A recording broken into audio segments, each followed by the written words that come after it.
Hi everyone, welcome to another episode of Ingrid's World. So I'm back with a new show guaranteed to answer the question, did you know? Well, Gerard Murphy, Vice President and General Counsel of the Washington Area New Automobile Dealers Association, is here, and he's going to talk about the organization and a free training program that can change a person's life.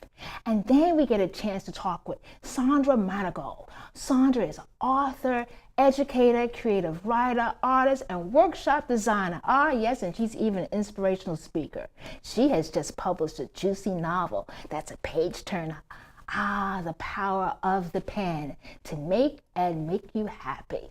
So stay right there and ready for the question, did you know? Well, welcome to the show, Jerry. Thank you, Ingrid. It's happy to be here. Okay, great to have you. Yes, ma'am. Well, first of all, let's talk a little bit about the organization. Washington Area New Auto Dealers Association, besides being a mouthful, is the new car dealers organization in metropolitan Washington, D.C. It's part of an industry consortium around the United States. There's dealer associations all over the 50 states and in major metro areas like ours. Among other things, our organization represents dealers in the public policy process before the community. We do the Washington Auto Show, so I got free tickets for you next January. Yay! And we do dealer education, career education, and that's what I'm here to talk about today through our Auto Dealer Education Institute.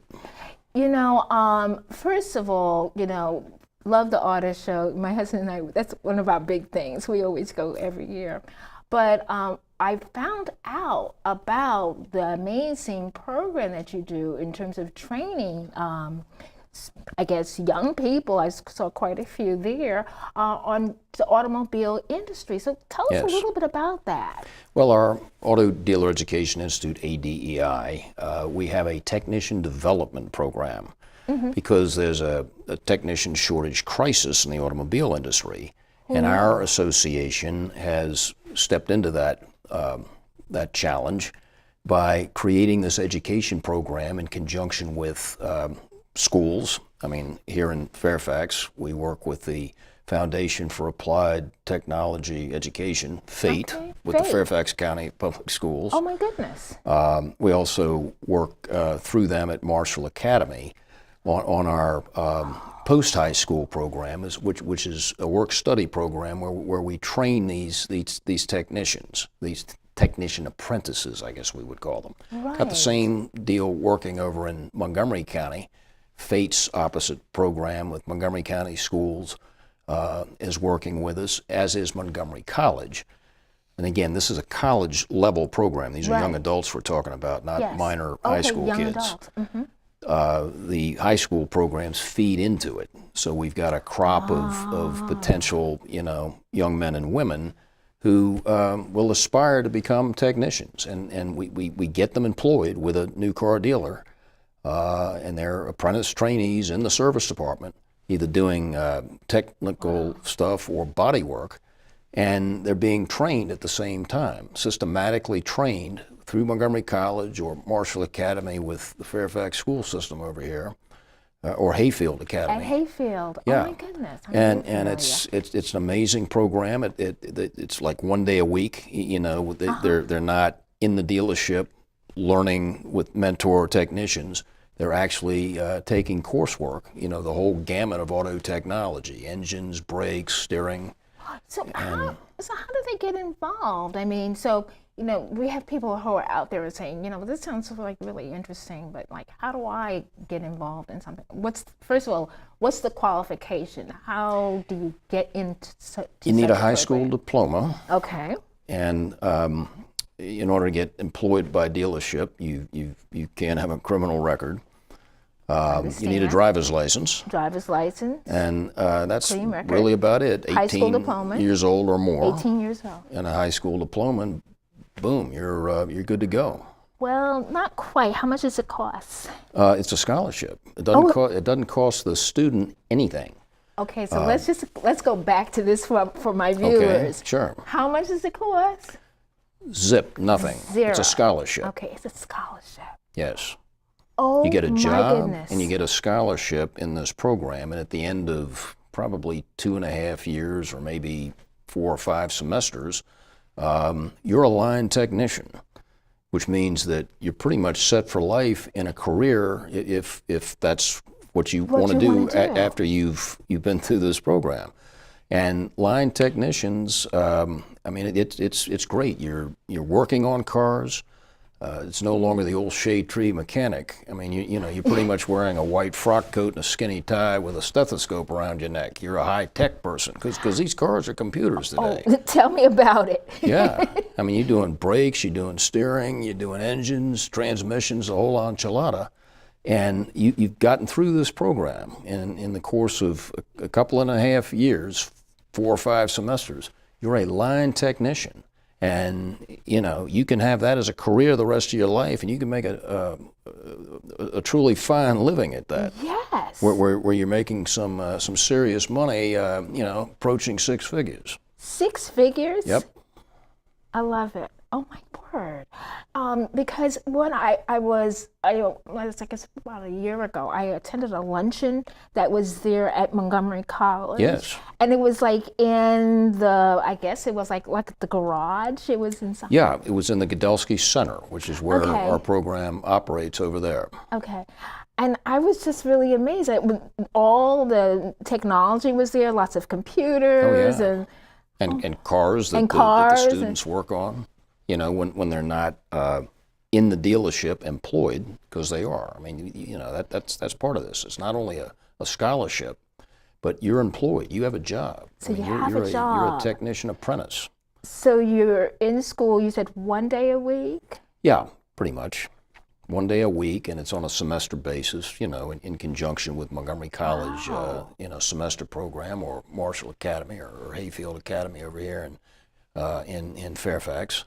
Wow. And it's it what it does is it's dealing with the shortage of technicians that we anticipate, not we anticipate, the industry anticipates, is the reality, because people, everybody, wants to go to college, get a college degree, study English literature, be charming at cocktail parties, as opposed to hands-on career programs like our Auto Tech program.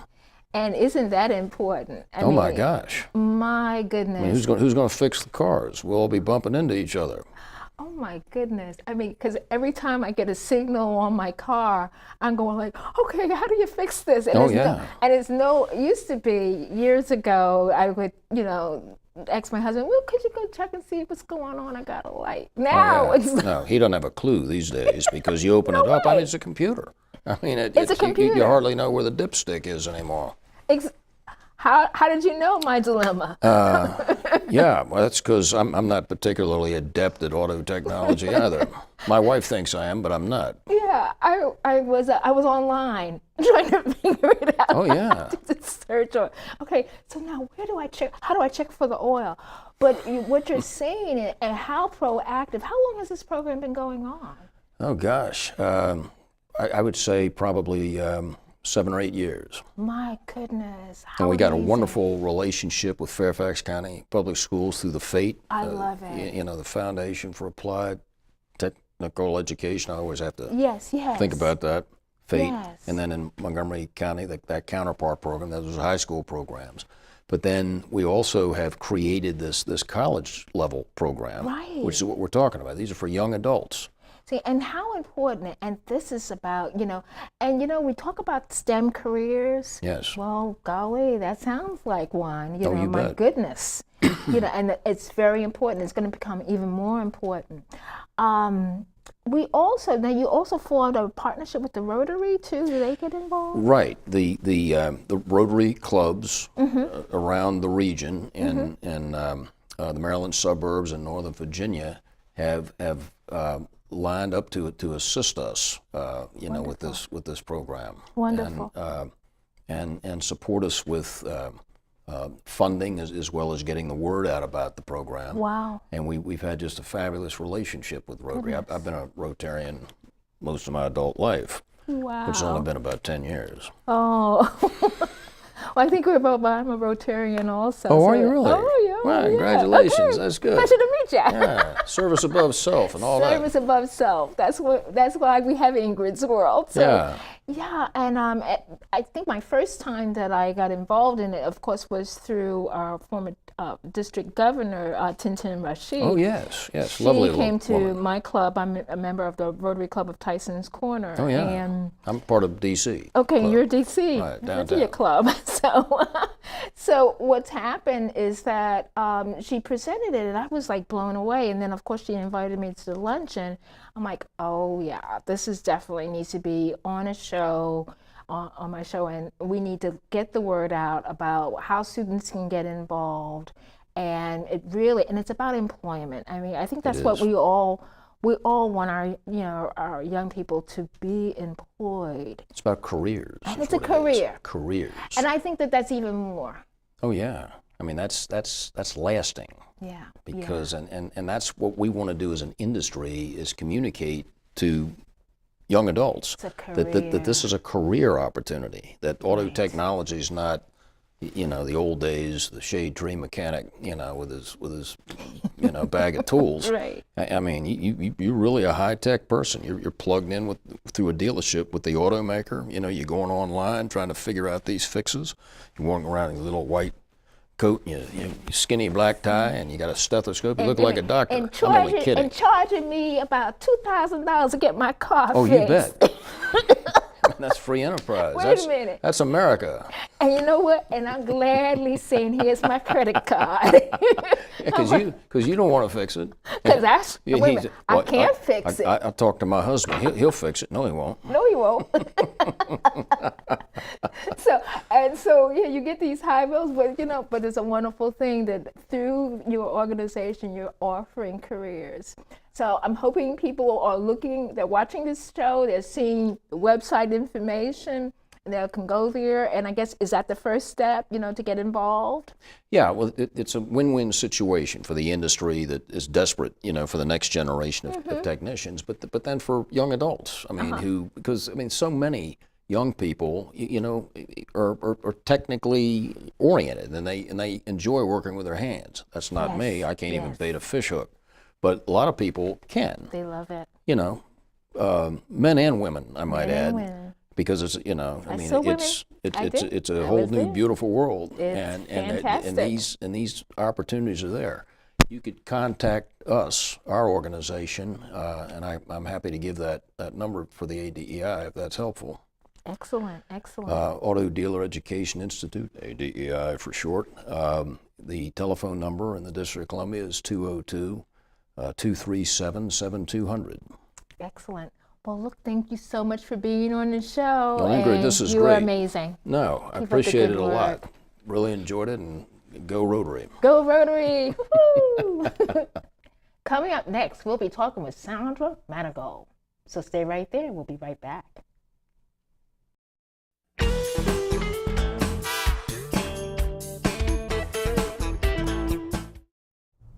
Well, welcome to the show, Sandra. Good to have you here. It's great to be here. Oh my Absolutely goodness. great. Fellow New Yorker. I know, it's fabulous. Well, tell us about Sandra. Okay, I've been in Virginia a long time.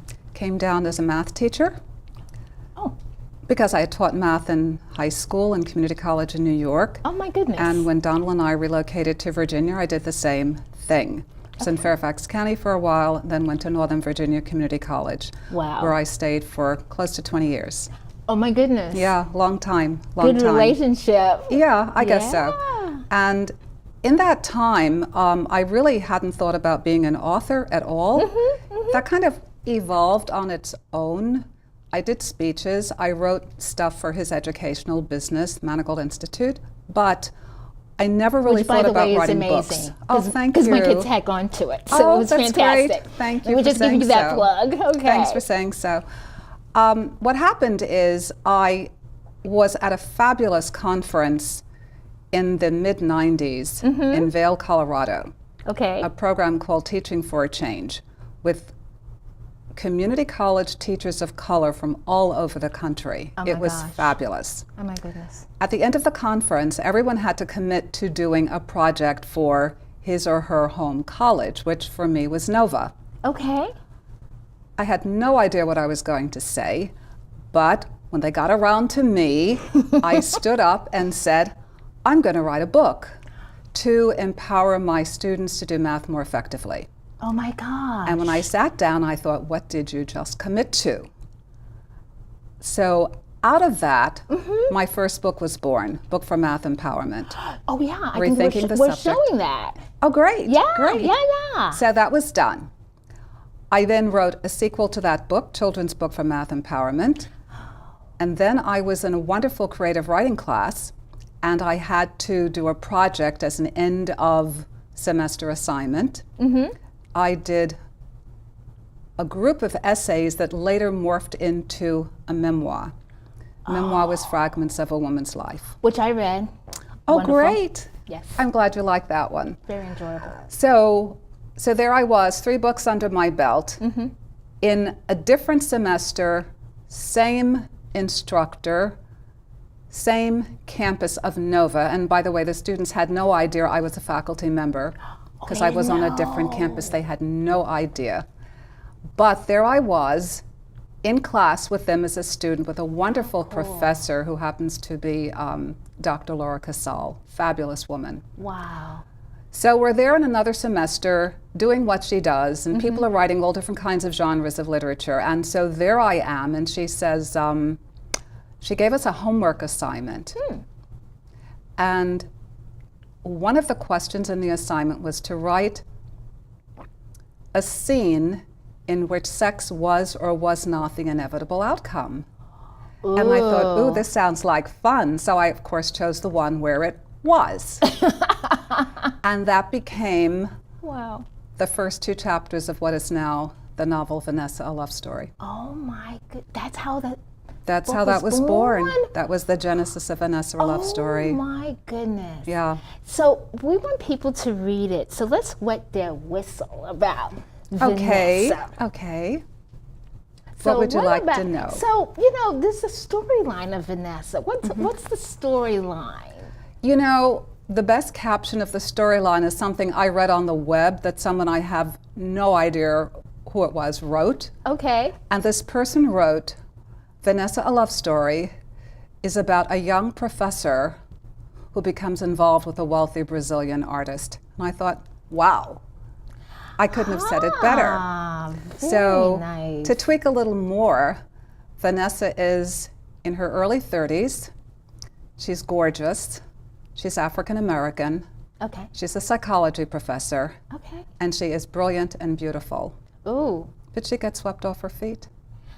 Right, right. And so what happens over the course of the novel is they become involved, they're in a relationship, and it's the evolution of their relationship in the context of his work as an international artist and her work as a cutting-edge college professor who's doing amazing research.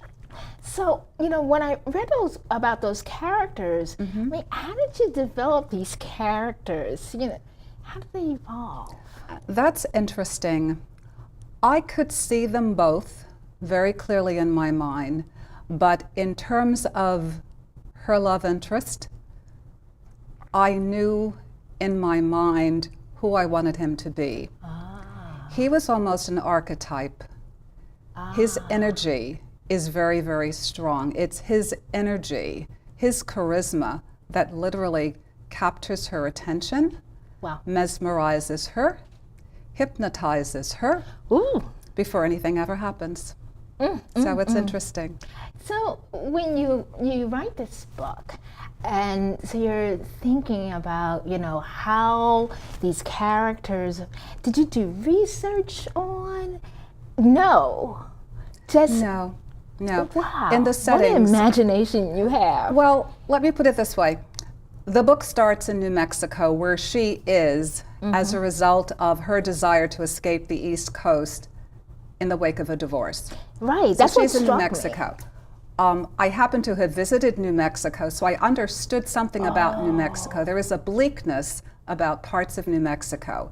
It is a romantic setting, but it is a barren setting. And so it kind of mirrors her emotional state. Wow. And then the other part of the book takes place in Atlanta. I know Atlanta. Our son lives there. Okay. And so I was able to draw on my experience of Atlanta for various scenes in the book. The hotel where a conference she is attending occurs. I knew that hotel because I had walked through it. Okay. And I could, because he was an artist, I could draw on the art I've seen there. Okay. Of course, I also borrowed some of my husband's art in the book. And who did the Yes. cover of this book? Our daughter. Our Okay. daughter. So our viewers are out Yeah. there. Looks like they, this. they- Yeah. Yes, and they Yeah. will see that. Oh my So gosh. our daughter did the photography. My husband did the cover design. Oh my goodness. Yeah. I love it. Thank you. Family publishing you. business. Almost. I love it. Almost. I love it. Yeah, because when I was reading it, I got a sense that you read something and say, she knows what she's talking about, because it was pulling you, it pulls you in Yeah, yeah. to say that. So what do you want the readers to, I'm reading it, what do you want us to get out of this? Pleasure. Joy. Joy of reading. Joy of reading something you really can identify with, that makes you think about some of the things you may know in your own life, but also to understand that this could be the story of any woman. Oh wow, could be a story, and that's how I felt too, because it was basically something that I can relate to from that standpoint. Wonderful, wonderful. So now you've done this book, and you've done many other books. Yes. So I wanted to first of all talk about when you mentioned that your husband did the photography, The cover design. the cover design. Right. And then your daughter was involved. Is this a self-published book? It is. It is. All of my books are self-published. Oh my goodness. And I hope it won't always be that way, but I'm not sure I, at this point, have had the patience to wait for the traditional publishers to say yes and to go with their process. One of the things I noticed when I published my first book, the book for Math Empowerment, Yes. I decided to publish at rejection number 25. And my husband's reaction was, well, the more rejections you get, the closer you get to publication. And at that time, I said to him, the more rejections I get, the closer we get to the 21st century. I'm going to do it myself. So I you just did. stepped out and Oh, you have to. You have to.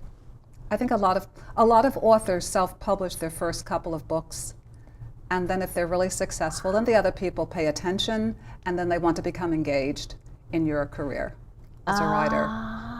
So it's just something you decide to do. Now, it's not an easy process, but you do it anyway because you are determined to make it happen. it's one thing to, take pen to paper, Yes. but then to actually bring it to where it's going to be published, that's Yes. a whole nother It is. skill. It is. Set of skills. Wow. Yeah. How long did it take you to? I've thought about that. I have no idea how long it took to actually write the novel, Vanessa. I don't remember because I actually finished the first draft of it a long time ago, several years before I actually published it. The sequel to Vanessa, that's another story. 6 months. 6 months from start to finish. 6 months. 6 months. But I would say now that seems to be pretty fast. It is. It is fast. It was a faster process, and I really don't know why it was faster. It just was, and perhaps it was because of how I was writing the book. I wrote Vanessa and the books before that longhand, and I would then transfer what I had written from longhand, recopied longhand, to the computer. I did the sequel on an iPad, essentially. Did the sequel on the iPad. But it was so much faster, but there were problems in doing it on an iPad. The iPad forces you to fix things as you go. And that's not how I traditionally write. Wow. I believe in writing first, the creative process, and then editing later. Okay. The sequel forces you, the sequel forced me on an iPad to write and edit and write and edit and tweak, and Wow. I had to make myself stop tweaking at some points. Wow. But it was easy because the iPad was always on my lap. I lived with the iPad. You lived with the iPad. I lived with the iPad. Wow. Yeah. Okay. So it was this. Well, I'm excited about the sequel too. So when will that be hitting? Hopefully December or Ooh, January. Nice. Nice. Definitely in January. Nice. And if I can get it out sooner, I will. And earlier, before you came on set, you're talking about how you're going to get the word out about this. So how are you going to get the word out about I'm not sure.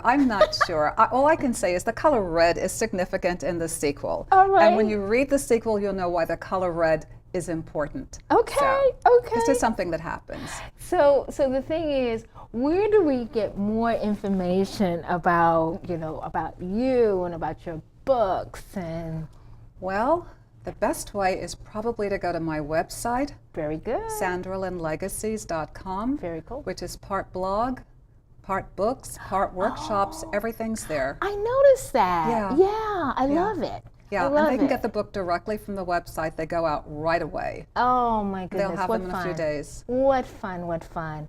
Well, I can't thank you enough for being on the show. I mean, I think that now people out there, they hear about the romance and how did you create this. I think whistles are wet. We've done a good job with that. I hope so. I wow. hope so. It's a fun ride. Believe Wow. me, it's a great thing to do. Well, I guess the next time I scooped Oprah, but next time you'll be on Oprah. Well, I don't know. I'd like to meet her. All right, yeah. Well, we got to get this out. Let them know, hey, this is a book that she needs to be listing in her magazine. Ah, that would be precious. Well, look, thank you so much for being on the show. You're wonderful. It's been a pleasure to be here. Thank you, Okay. Ingrid. I'd like to thank our exceptional guests for being on the show. And now I'd like to have a quote, this time from Oprah Winfrey. I think education is power. I think that being able to communicate with people is power. One of my main goals on the planet is to encourage people to empower themselves. Thank you for watching Ingrid's World. And don't forget, friend us on Facebook and follow Ingrid's World VA in Twitter and Instagram. And hey, if you miss an episode of Ingrid's World, watch it on YouTube. So stay in touch and be a blessing to someone today. Now, you know something you didn't know before. I hope. I would like to thank the Washington Area New Automobile Dealers Association for underwriting this episode of Ingrid's World. They represent car dealers in Washington, D.C. area and manages the Washington Auto Show, the largest annual indoor event in the National Capital Region. They also operate the Automobile Dealers Education Institute, which provides local students with an opportunity to find a fulfilling, stable career as automotive technicians.